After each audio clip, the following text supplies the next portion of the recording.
This is West Coast, warts and all, you know. This is where government money never ends up unless it's Shane Jones getting you a wharf or a seawall or something.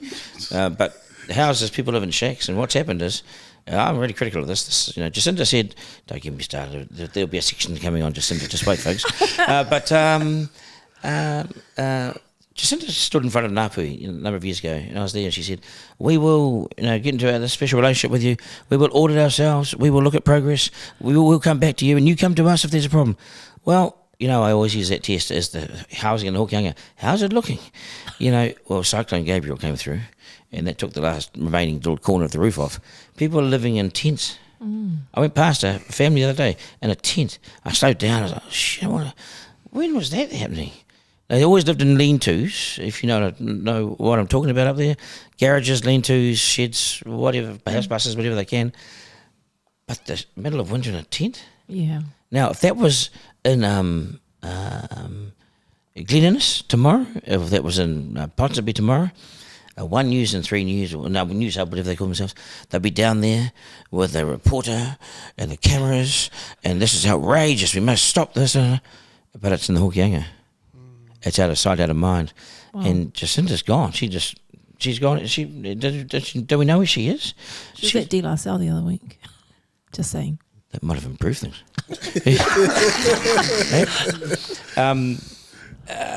For both of them.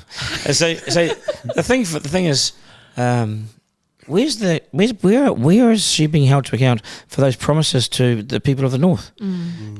No wonder they don't trust the government. No wonder people don't trust governments, because they go in there, they say this shit. Well, I remember it. Yeah. I like to hold them to every word of it. Don't say it if you don't mean it. Yeah. It really riles me. We'll do this and we'll do that, and it sounds good. It sounds good on the news. Job done, guys. This government is classic for committing money to an area. We'll spend 1.9 billion on mental health. We'll spend it, all right? On what? Oh, well, we said we'd spend it. And what do we spend it on, John? John's left. What did you spend Grant? it on? No, what? Grant? Hey. No, he's not there either. So, what if you're going to say spend on something, create, this will be the bureaucracies, the most inexperienced, ineffective bureaucracy in our history. No one's got any institutional knowledge anymore. No one knows how to make, put 2 hammers and some nails there to get that thing going. They're butt covering assholes, these guys, who don't actually make any progress to anything. The best politicians know how to make those bureaucrats work. Who are those best politicians? Because you say make the bureaucrats work. Well, you say anymore, so there must have been a time where people like Annette King could get. She'd say to them, she'd get them in the office and say, if you guys fight in public, then I'm going to take the money off you. We're not fighting anymore. So she had her techniques and the stuff would get done. You want to get it done or you want to be out the door? So she would hold them to account. Very experienced people like that. Michael Cullen. Oh, yeah. Just passed away. Yeah. He designed KiwiSaver on the back of a refill pad, sitting at the beach in Napier a few years back. And he's sitting there and he goes, well, I might like to do a KiwiSaver. We'll call it KiwiSaver because they had Kiwi Rail, Kiwi Bank. What do we call the savings thing? KiwiSaver. Makes sense, Yeah, it starts getting easy when you franchise it, like Burger King, And where's Joseph? And so what you've got is, he goes, well, we'll put $1,000 kickstart in there for every kid. You put in 2%, your employer puts in 2%. This is great. Employers are never going to give you free money unless the government forces them to. So I signed up, on the dot, signed all my kids up, and there's quite a few kids, So I think that's when they changed the $1,000 thing. Oh, Duncan signed up the kids. We're out of money. So it was a great scheme, though. Well, that's a legacy, though. He has a legacy. Yeah. So he's dead and buried, Michael Cullen. And he wasn't everyone's cup of tea, but he has got things in that parliament that remain today. Jim Anderton, Kiwi Bank. What can John Key say he got? We'll go back after the break. But you know what I mean, though? He actually got us through a really big global recession because he understood money. True. And you can take that for granted. We can look at the current lot and think, oh yeah, those guys were quite smarter, at English. And John Key, they understood money and how to fix things. This government. Did you want to go there now? This government, for every decision you take in an economy, there's a an effect on something, right? So we will go and stop landlords, owners of houses, from being able to claim interest on all their spending on the house. We're going to stop them getting those perks. We're going to stop them getting $20,000 a year. You know? Okay, well that means they won't build the next house and there'll be a housing shortage. Yeah. Because these guys are the developers and the speculators. But they didn't see this, you know. But the advice comes on your desk as a minister. You've got plenty of advice. Did they read it? Like, how come they said they're going to do this on all the stuff on cancer? Yet Australia has 100 drugs more than we do when it comes to fighting cancer. If I got cancer today, I'd be in Australia tonight. Because we don't have the drugs that they have. For every 50 cents we put into them, they put $1 in. So who are the experts that feed into that? Or is it that they're just not reading it? They're just kind of just... Everything's a priority. Every decision the government takes is a decision they haven't taken somewhere else. So you can't tell me that when COVID hit, they found the money, they printed the bloody stuff. It was called quantitative easing. That's right. Sixth form of De La Salle stuff, you know, it's quantitative easing. Maybe fifth form. But I never knew what it was. So quantitative easing is basically just let the money out, you know. So they let money into the community. They let heaps of it. There was no tests, no nothing. Just if you're a business, grab the money while you can. So I had friends that set up the business.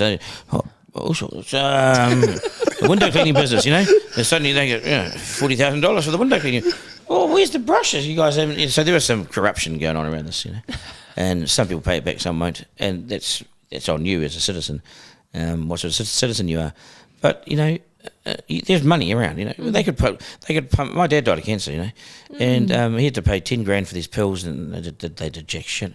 And, you know, his illness now, if he got it now, he'd last 5 more years rather than the 1 year he lasted, because the developments, you know. But we're not, with men's health, you know, we are researching the wrong cancers. So we research these different cancers, but they're not the cancers that men get. We get the prostate one, you know. Most New Zealand men will die of prostate cancer, but not of it. They'll just die with it, you know. Yeah. We don't investigate the right cancers. For every $1.40 that goes into women's health, 6 cents goes into men's. So when you said that's why we die earlier. We die 1,200 days earlier on average than you. Yeah. You'll be sitting on your own. You like the idea of that? Honestly, we'll be having a party in the skies, and you'll be looking for friends down here. Yeah. Because you're going to live longer than us. So when you say that men are dying with prostate cancer, are they not told? It's not diagnosed? It's not picked up. Wow. Because the screening's not there. So the screening, it's not part of the screening for men's health? Not until a certain age. I think you get it when you're 60. Too late. Yeah, it is. So what do you mean, Duncan? In terms of the screening, that we don't have the equipment or the technology? And it comes down to that. It comes down to that, you know. We don't have. It hasn't been a push, you know. We've pushed Herceptin and the breast cancer and that sort of thing. So my mum got breast cancer and she survived. My dad got kidney cancer, died. There's your example, you know. Oh, wow. So it's good that they prioritise one of them, because otherwise I'll be orphan. Yeah. So we could do stuff. You know, in Southland, that lady built a charity hospital because they didn't have the right services for her husband Blair. You know, this is a first world country. What are we doing with all this money? Now, the government spent... We're going to go there again. The government spent $28 billion more this year, $28 billion more this year than they did when they first took office 5.5 years ago. Right? $28 billion. Does it feel like that when you look at the services and the strains and the pressure? Does it feel like, or does it feel like they've just pissed it up against the wall? Oh, it is pissing up against the wall. I mean, look at the wait times for people to be able to see any sort of... What wait times? They kiss you off. It's overload. Well, that's right. They'll just send you back home and you haven't even been screened. Why did you leave home in the first place? So, you know, I've had a couple of things go wrong, and Mum goes, go down to the hospital. I'm like, Mum, I'll die if I go there. I'll die waiting. You know, that's the thing. You know, I know people that have waited 14, 15 hours, walked out. The woman in Minimal Hospital, who walked out and she died. This is not Zimbabwe. This is New Zealand. Yeah. The Minimal is a disgrace. Now, did they let that happen because, well, they just let it happen. No one's going to moan down there. Right, South Auckland, this is what you get. That's terrible. It is terrible. A woman walked in there for help and she walked out still waiting and died. Where's the fuss be made of that? Yeah. So did they cover the story? Yeah, they got covered. Yeah. But she went in for some care and came out and died. I mean... That's negligence. Yeah, it is. I mean, and I'd screw the bastards if that was my mum. Absolutely. You should.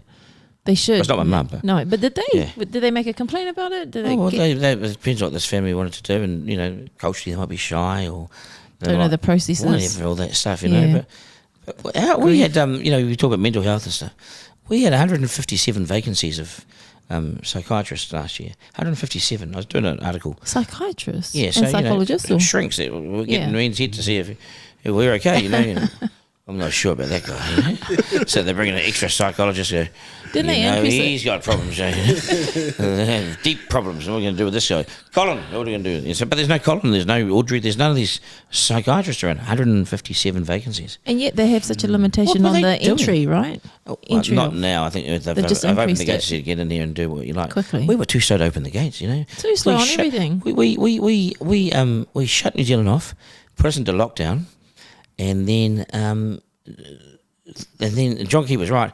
Going into lockdown is easy. Coming out is hard, but when you come out, and we were just drifting. Our economy drifted. So the world chose Australia, and the world chose South Africa, the world chose Canada, the world chose Singapore. The best people, the best and brightest people, they all travel. They all do these things when you're young and you go to places. No one came here. We got one nurse in 3 weeks. One Filipino nurse in 3 weeks.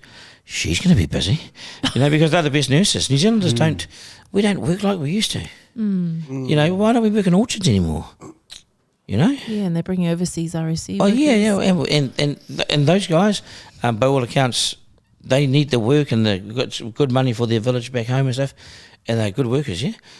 But what happened to us Kiwis? Yeah, that's right. Yeah, what is that? What's happening? They'll pay good money now too. I've spoken to a number of orchardists who will pay $35 an hour, $40 an hour. So the work's there. But when you give welfare so easily, and I'm not advocating to end welfare, but I think welfare is one of the most toxic policies you can give someone. Because then you say, this is your lot. Now, if they're happy with that, this is just every week. I'm getting this $400. Easy money. Yeah, okay, the pokey's making 800. So they should be time limit welfare. Kids will suffer from them, I think, but and we give too much middle class welfare. Why does my mum get a heating allowance? Does she? Yeah, she got a heating, and it's still cold. But there's comfortable middle class people are getting $80 a month or week, whatever it was from Jacinda, for the heating allowance. Yeah. But what about the people down the road who've got no house? Yeah. Yeah. And why does it take so long to build in this country? Why have we not even allocated money for a second harbour crossing in 2023?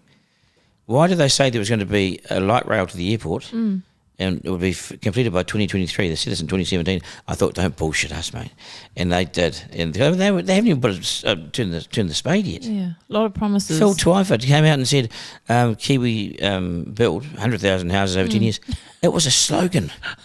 The last time someone lived in a slogan was when, It was a slogan. It wasn't even a policy. They had nothing. They had nothing behind it. Mandate.